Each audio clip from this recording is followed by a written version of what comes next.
sir आपनकर परिचय नमस्कार मुझे पीतवास देहरी सरकारी प्राथमिक विद्यालय गोपीनाथपुर और मानपुर स्कूल रे एचएम भाव कार्यरत तेणु आज जेहेतु गोटे टीचर्स डे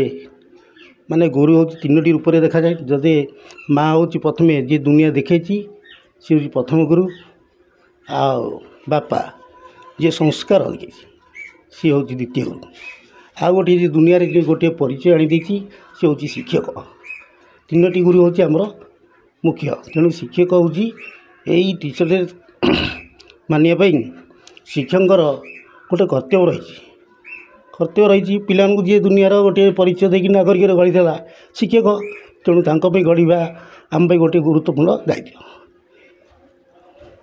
शिक्षक सर कर्तव्य कौन रही भूमिका भी कौन रही टीचर